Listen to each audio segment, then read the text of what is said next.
do what we call a sphere import. And automatically, we can actually bring in, on average, each agent has 1,000 friends and family members. So just 5 people on your team, all of a sudden you have a 5,000 lead database. And it's not a cold database. It's a much warmer database than anyone else is going to do lead gen for you. So now you've got a 5,000 person lead database. Now what do you do with it? Well, the future is about remarketing. So in the past, we've all sent MLS listing alerts through email. We all do it, we still do it. We try to do it in a sophisticated way, make it dynamic, make it bonded, so if they create a bond with a certain type of listing, those are the alerts we're sending. We all do that. What we've seen with dynamic remarketing on Facebook is we can literally double the number of leads that we re-engage. Double the number. So if we can re-engage 1,000 leads or even 100 leads, it's going to go to 200, it's going to go to 2,000. And really, really cost effective. So we just took a monster client. This guy has agents in the entire state of Florida. He literally spends $300,000 a month on marketing. Massive database, right? So we did an experiment with him just recently. Over the last 21 days, we took only 70,000 of his leads. I mean, the guy has like 250, 300,000 leads. Is his name Darren Smith? No, Okay. no. His name is Robert Slack. You can look him up. His entire state of Florida. So we took 70,000 of his leads. We re-engaged 50 old leads. He was like, you're never going to hear from these people, right? We re-engaged 15,000 leads.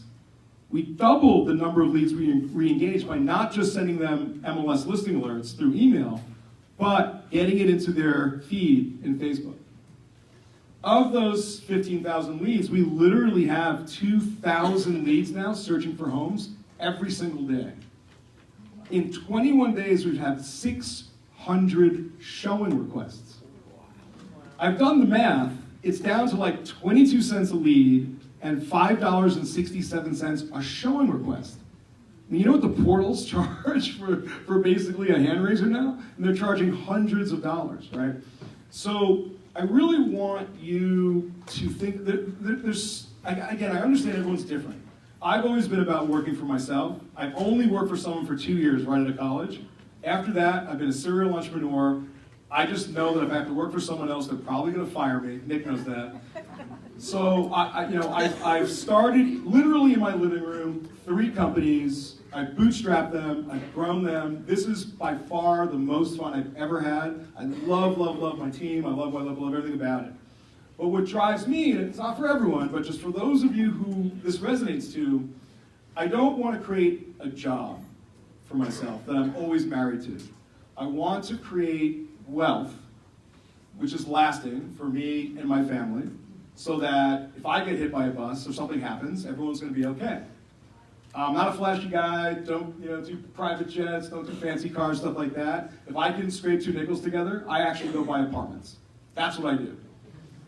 And I literally started with, I started with like $16,000, and now it's way up in the 7 figures, because every time I could save a penny, I put it into something that wasn't a depreciating asset. It was an appreciating asset that created passive income. So I'm going to circle around to the point. I digress too much. But for you guys, you are sitting on an asset. And if you think the asset is just you and just your brand, well, to a certain degree, a little bit, right? But is someone going to eventually buy your business if it's all about you? There's no way. Because you're leaving, right? That's the whole point of you trying to sell your business. So what you need to do is build an asset. Now, what's that asset? I had an uncle who was a jeweler.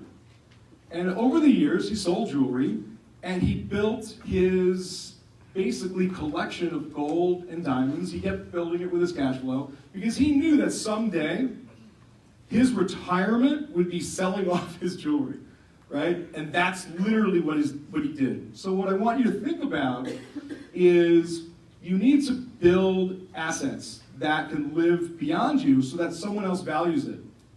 Do you know what a dentist does?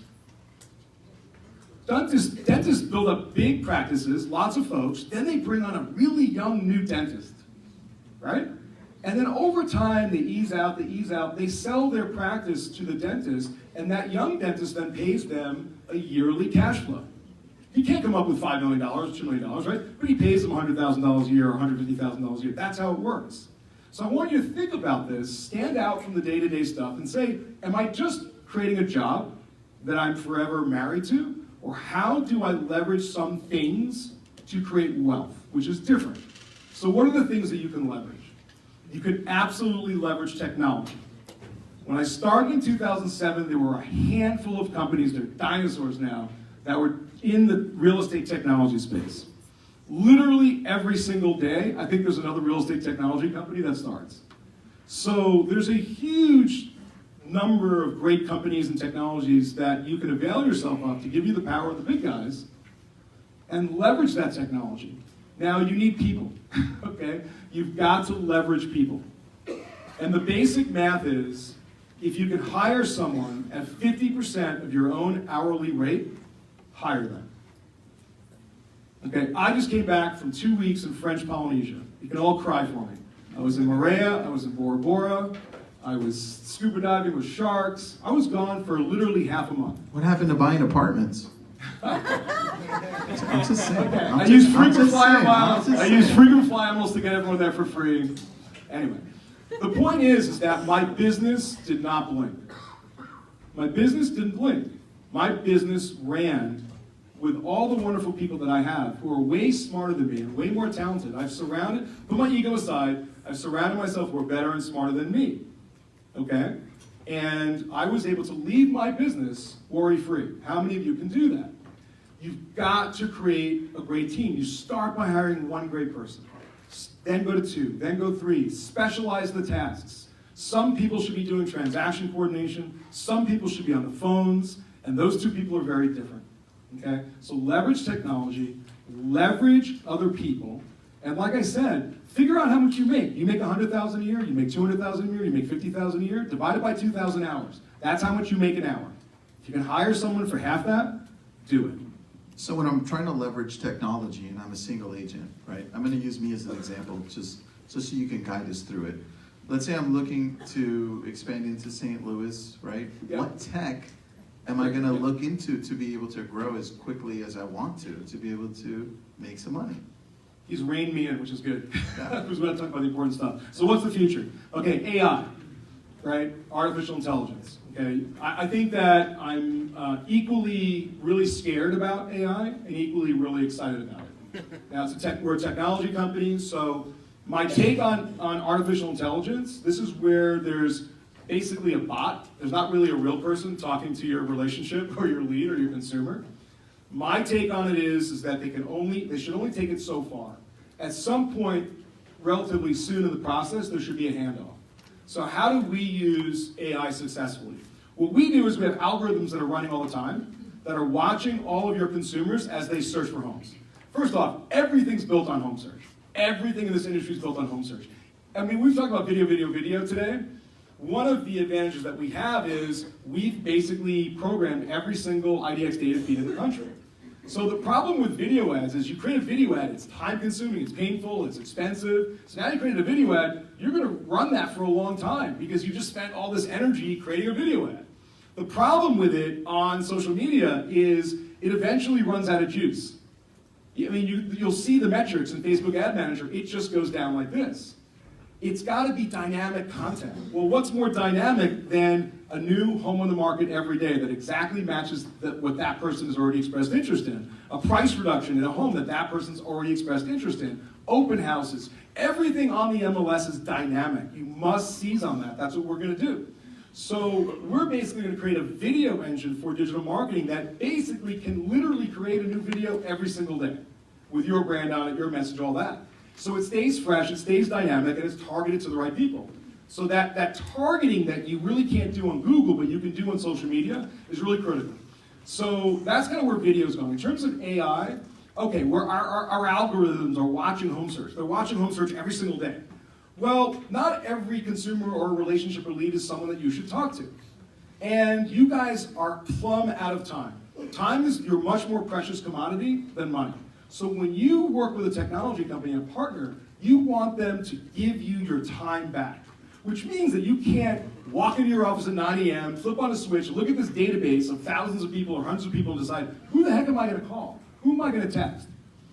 You need basically a system that's running all the time that basically taps you on the shoulder, sends you a text notification and says, Jim and Mary just looked at 15 homes yesterday.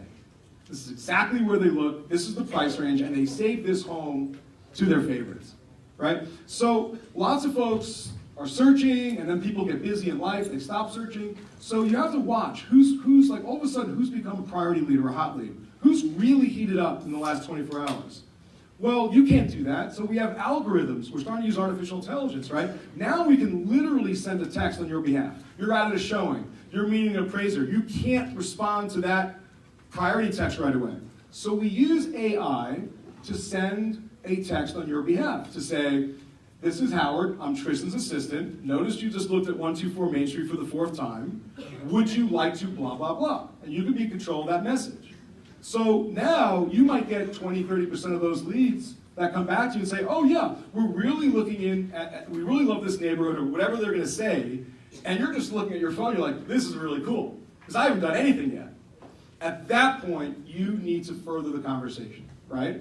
That's where you take the real person, right, in hand and continue the conversation. So we can do this back and forth a little bit, but at some point, they really need to speak to you. You're not ultimately going to be replaced by the bot. That's not going to happen. Now, you guys have to be careful, because you're going to see shiny new object companies that are going to tell you they're going to do all this stuff, and they're going to mangle your relationships with your leads or your very, very coveted database. You've got to be really careful. So AI critical. Automating video, but doing it in a way that's dynamic, right? Really critical. YouTube, we've had our eye on Pinterest. We love Pinterest because the demographics of Pinterest are amazing. And it's all about looking at homes and how am I going to furnish my kitchen and my living room and all that kind of stuff. But unfortunately, and so this is kind of the essence of the partnership. It's not your job to keep an eye on YouTube, Pinterest, Instagram, Google, Facebook. Like, that's our job. Your job is hard enough. You don't have time. So that's our job. We do that for you. Pinterest's digital marketing technology has not caught up yet. It just hasn't caught up yet, right? You can do a lot of sort of branded ads, but you're not going to really engage a relationship or a lead. YouTube literally just released lead ads, which is amazing. So now with YouTube, we can do sophisticated dynamic remarketing. We can actually ask them questions. So we can basically, someone starts looking at a home, we now can ask them and drill down to, are you a buyer? Are you a seller? Are you more interested in cash out refi? And then you could send that over to your lender partner. And by the way, there really isn't a CFPB looking around anymore. Okay, they were completely over the top, a few years ago, and I was cautioning people. But I think you can have healthy and legitimate co-marketing relationships with your lenders, right, Jeff? And just make sure you do things right. There's the right way to do it, there's the wrong way to do it. Okay, but that could literally double your ROI by lowering your cost by half if you have the right lender partner, okay? So video is critical. AI, I think it's critical, but we can't abuse AI. It becomes really invasive. Well, what I'm hearing from you is saying on the AI side, Yeah. we need to be looking for a company that helps with that engagement, whether it's from when the lead comes in or as we're nurturing them through the process of looking for property. This way we're not the ones having to tell them, hey, you're looking for a home? Hey, you're over here. Sorry, Mark, alarm went off. So I'm gonna tell a quick little anecdote that I probably tell every time I speak, which is my commercial broker just earned a $60,000 commission check. 60 grand. He did nothing. Love the guy, not the sharpest tool in the shed. He did nothing, okay? Except for one thing, and this is what you need to write down. He was always in front of me, always. There were a lot of commercial brokers that somehow knew that we were going from basically 3,000 square feet to 7,000 square feet, right? We're growing, we need new office space. Commercial brokers would reach out, and I'd say, leave me the F alone, and then I never heard from them again. This guy just didn't take no for an answer, was never like really sort of obnoxious about it, was just always checking in, checking in, checking in. It wasn't right for me, it wasn't right for me, it wasn't right for me, it wasn't right for me. He hit me on a day where I had some time to go see offices, and I said, let's go. It's the number one lesson I can give you as you do the sphere import, which you have and you can do for free, and you create a 5,000 person database. Make sure you have a system that stays in front of them at all times, because you never know when someone all of a sudden needs to sell. You never know when someone all of a sudden needs to buy, and 62% of the time with the leads we generate, they're gonna do both, and they can do both with you, right? Oh, mistaken there? They can in my Yeah, they can. Okay. So that's what you need to do, right? A system that's always in place, that's always staying in front of people gently in a nice way. You're always top of mind, so they're not going to forget about you. Ultimately, they don't really have a tremendous amount of loyalty, most consumers, so they're just kind of going to like, some realtor says, oh, let's go see this home, and they go, right? But they should be going with you, okay? So that's, again, gets back to build a machine that's beyond you. One of the earliest lessons I had, I'm sorry, I'm going up. Yeah, sure. I was 2 years out of college. I was starting a tutoring and test prep company. I was 24 years old. It became the largest tutoring company in all of the West Coast. We ended up getting acquired by Sylvan Learning Systems. It was really successful. But one of the first meetings I had was at UCLA, and it was with a woman who had access to all of these high school kids who were coming to UCLA for extension classes, and I thought she'd be this great conduit of business, right? And I sat in the office, and for a half an hour she lectured me as to why my business would fail. At 24 years old, a meeting that I've been waiting for finally got, and she just lectured me for a half an hour and said, you'll never go beyond the Howard show. You'll never build a brand, it'll just be you, and that's it. And I walked out of there so motivated to prove her wrong. And we became the largest college admissions test preparation company in the entire state of California. So, and this has happened to me multiple times in my career. People have said to me, you will not do this. And all it does is make me angry and makes me want to achieve even more. So don't let people stand in your way. If you have negative people in your life, get rid of them. If you have naysayers on your team, get rid of them. They're only going to hold you back. Surround yourself with positive people that you enjoy working with, and there's no limit to where you can go. And you're going to build an organization that will have value beyond you. And you can start with me, myself, and I, and go to 2, and eventually go to 4, and then go to 8. All right, last question. What's next in the tech world that you see we should be at least looking at or understanding before it happens and we're too late on it? I think that I've mentioned it. All I can tell you is what we're focused on for 2019. I literally, okay, so change. Well, this is important. Change is not linear, right? Change is not linear, unfortunately for some of us. Change is geometric.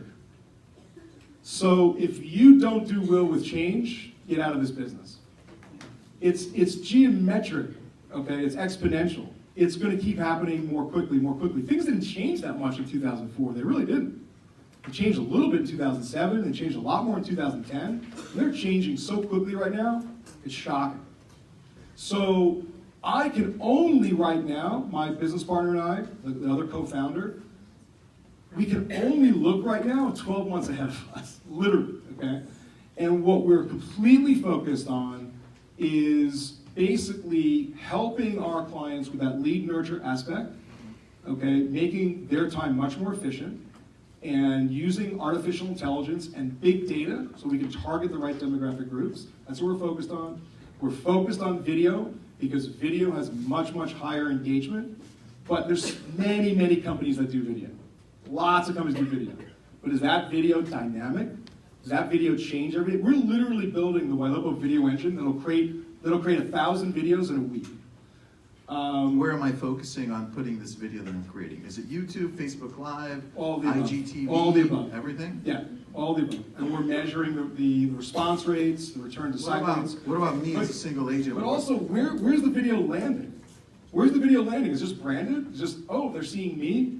You need to engage them. That's the punchline of the video, is engagement. It's not just, oh, it's me. It's like, oh, check out my face, right? It's engaging them. How do you engage consumers? Homes. Consumers will look at homes all day long. Yeah, that's very true. So, look, I'm a single agent. Yep. Right? If I was a single Single agent. what should I focus on?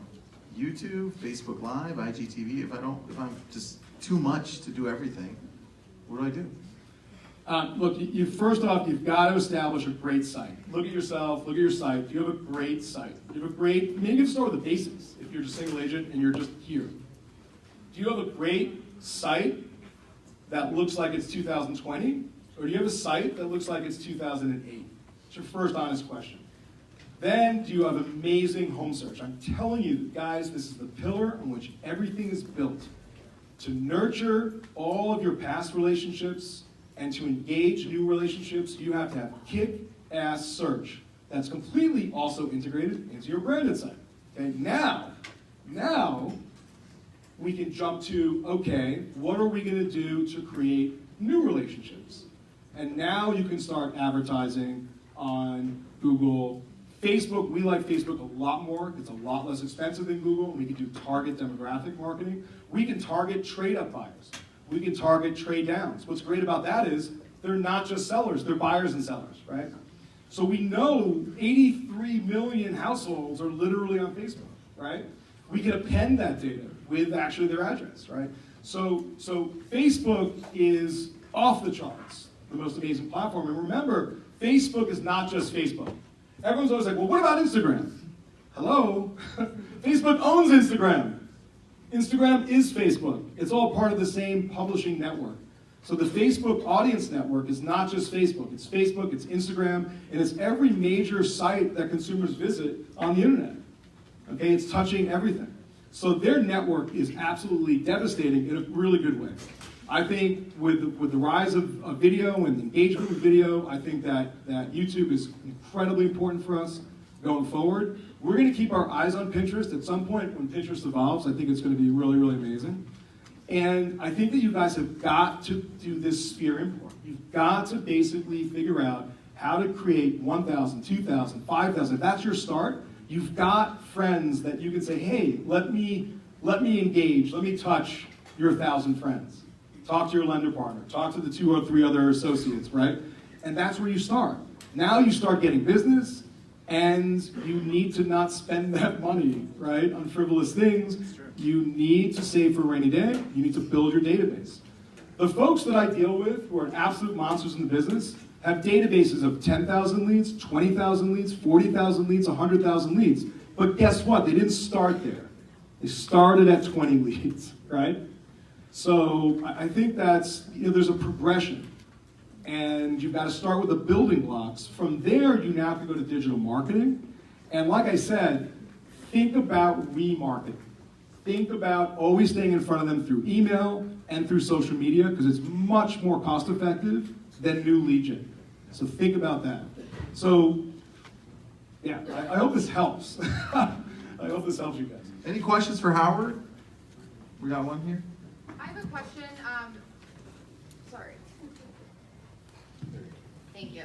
Not so much based on real estate, but as an entrepreneur, what does your morning look like? What does your day look like? How do you prepare for the day as a successful business owner of multiple successful businesses? Yeah, that's a great question. Because I could stand up here and lie to you. There's my lie. I wake up at 5 a.m. My workout's done by 6. By 6:30, I've meditated. By 7, I've walked 5 dogs. Every other entrepreneur. Yeah, so, I have one of my biggest clients, Mike Novak, state of Washington. That's literally his day. He's a killer. I love that guy, right? But I'm just who I am, and I'm just going to be honest with you. Don't look to me for the pristine daily ritual. So I think that if I write one book, it's going to be successful despite myself. That's literally be the title of my book, right? So I think I wake up every day understanding myself. I think there's no bullshit. I understand what my strengths and weaknesses are. I do work 24/7, 7 days a week, so I have no off switch. I love it when I get a call on a Sunday, right? It's not a problem for me. So that's just how I'm wired. I'm calling you on Sunday from now on. You always call me on Sunday. Howard, you always call me on Sunday nights. So I think that while I don't have one of my mentors wrote a great book that I'd recommend to everyone here. It's called Clarity, Clarity. He's a phenomenal realtor, coach, mentor. Wrote a book called Clarity. What I like about Clarity, it's like really simple. It's an easy, fast read. It's really simple. It's not 200 pages to say the same thing. And he was a huge proponent of time blocking. The night before, make sure you've time blocked your day. And all that stuff. And I read the book, and I so want to do it, and I still don't do it. So I'm just being honest, like I'm really candid, I know you should be doing it, right? So, but I really don't have an off switch. And like I said, I'm really a student of leverage, right? I have never owned a business by myself because it would fail. I surround myself with people who are better at other things that I'm not great at, okay? What my strengths are is looking around the corner. I'm a strategist.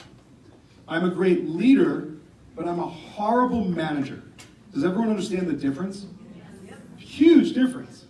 Well, if you're a horrible manager, don't freaking manage people, okay? Understand what you're good at, and understand what other people are good at. That's really critical.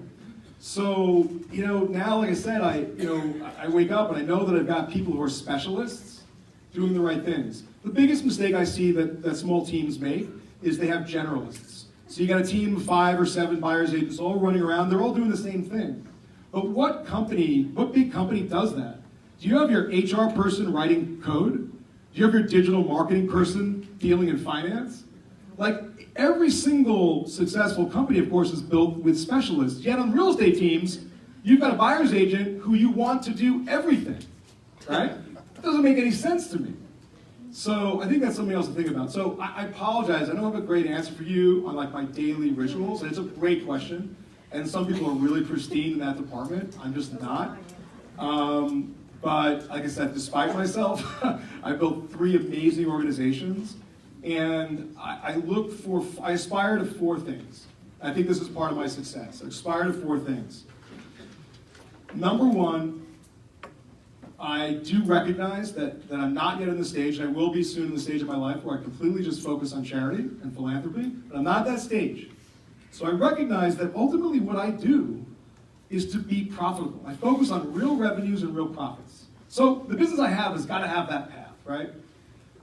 Number 2, I want to wake up every day. This is absolutely critical to me because I literally sold a business that was phenomenally financially successful, but I was bored.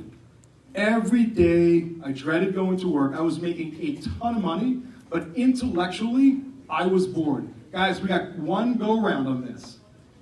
And to wake up every day to hate what you do is not worth it for all the dollars in the world. So I need to be energized. I wake up every day, I'm so, like these guys know this, I'm like so passionate about what I do and helping realtors, helping them grow their teams, and seeing them, like when we run a conference, our realtors run up and hug us. Like that's a real relationship, that's a real partnership.